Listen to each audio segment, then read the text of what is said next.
বাংলাদেশ ইসলামী ছাত্র শিবিরের সদস্য সম্মেলনে বক্তব্য দেন বৈষম্যবিরোধী ছাত্র আন্দোলনের সাবেক সমন্বয়ক ও বর্তমান জাতীয় নাগরিক কমিটির মুখ্য সংগঠক সার্জিস আলম। আজ মঙ্গলবার দুপুরে রাজধানীর ঐতিহাসিক সোহরাওয়ার্দী উদ্যানে জুলাই-আগস্টের গণ-অভ্যুত্থানে বাংলাদেশ ইসলামী ছাত্র শিবির রাজপথে থাকা, পরামর্শ দেওয়া ও গুরুত্বপূর্ণ পদক্ষেপে সহযোদ্ধার মতো ভূমিকা পালন করেছিল বলে জানিয়েছেন জাতীয় নাগরিক কমিটির মুখ্য সংগঠক সার্জিস আলম। জুলাই অভ্যুত্থানে শুরু থেকে শিবিরের কর্মীদের প্রত্যক্ষ কিংবা পরোক্ষভাবে পেয়েছেন কিনা জানিয়ে তিনি বলেন, কেউ কোনো দিন কোনো সত্যকে চেপে রাখতে পারে না। সত্য প্রকাশিত হওয়া শুধু সময়ের অপেক্ষা। আজ মঙ্গলবার দুপুরে রাজধানীর ঐতিহাসিক সোহরাওয়ার্দী উদ্যানে ছাত্র শিবিরের সদস্য সম্মেলনে দেওয়া বক্তৃতায় এসব কথা বলেন সার্জিস আলম।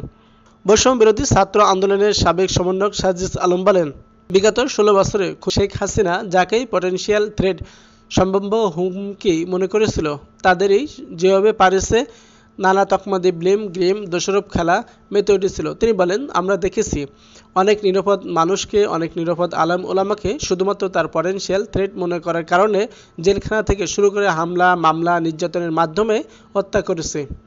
সার্জিস আলম ইসলামী ছাত্র শিবিরের সদস্য সম্মেলনে স্বাগত জানান জামাত ইসলামী আমির শফিকুর রহমান। আজ মঙ্গলবার দুপুরে রাজধানীর ঐতিহাসিক সোহরাওয়ার্দী উদ্যানে সার্জিস আলম আরও বলেন, বাংলাদেশ ইসলামী ছাত্র শিবির সহ বাংলাদেশের অনেক সংগঠন ও গুরুত্বপূর্ণ ব্যক্তির বেঁচে থাকাটাই দুঃসাধ্য করে দিয়েছিল খুনি শেখ হাসিনা। তিনি বলেন, বর্তমান প্রজন্ম বিবেকবোধ সম্পন্ন বলেই এই ফ্যাসিস্ট খুনিকে এই দেশ থেকে বিতাড়িত করেছে। ছাত্র শিবিরকে কাজের মধ্য দিয়ে গ্রহণযোগ্যতার সর্বোচ্চ পর্যায়ে যাওয়ার আহ্বান জানিয়ে সার্জিস আলম বলেন, আমাদের সবকিছুর আগে, ব্যক্তির আগে, গোষ্ঠীর আগে, দলের আগে পুরো দেশের মানুষ।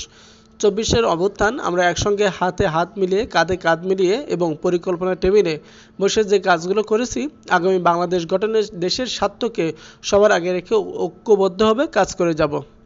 ছাত্র শিবিরের সদস্য সম্মেলনের প্রধান অতিথি ছিলেন বাংলাদেশ জামাতে ইসলামীর আমির শফিকুর রহমান। সম্মেলনে বিভিন্ন রাজনৈতিক দল ও ছাত্র সংগঠনের নেতারা উপস্থিত ছিলেন। সার্জিস আলম আরও বলেন, বাংলাদেশ ইসলামী ছাত্র শিবির সহ বাংলাদেশের অনেক সংগঠন ও গুরুত্বপূর্ণ ব্যক্তির বেঁচে থাকাটাই দুঃসাধ্য করে দিয়েছিল খুনি শেখ হাসিনা। তিনি বলেন, বর্তমান প্রজন্ম বিবেকবোধ সম্পন্ন বলেই এই ফ্যাসিস্ট খুনিকে এই দেশ থেকে বিতাড়িত করেছে। ছাত্র শিবিরকে কাজের মধ্য দিয়ে গ্রহণযোগ্যতার সর্বোচ্চ পর্যায়ে যাওয়ার আহ্বান জানিয়ে সার্জিস আলম বলেন, আমাদের সবকিছুর আগে, ব্যক্তির আগে, গোষ্ঠীর আগে, দলের আগে পুরো দেশের মানুষ। ২৪-এর অভ্যুত্থান আমরা একসঙ্গে হাতে হাত মিলিয়ে, কাঁধে কাঁধ মিলিয়ে এবং পরিকল্পনা টেবিলে বসে যে কাজগুলো করেছি, আগামী বাংলাদেশ গঠনে দেশের স্বার্থকে সবার আগে রেখে ঐক্যবদ্ধভাবে কাজ করে যাব। ছাত্র শিবিরের সদস্য সম্মেলনের প্রধান অতিথি ছিলেন বাংলাদেশ জামাতে ইসলামীর আমির শফিকুর রহমান। সম্মেলনে বিভিন্ন রাজনৈতিক দল ও ছাত্র সংগঠনের নেতারা উপস্থিত ছিলেন।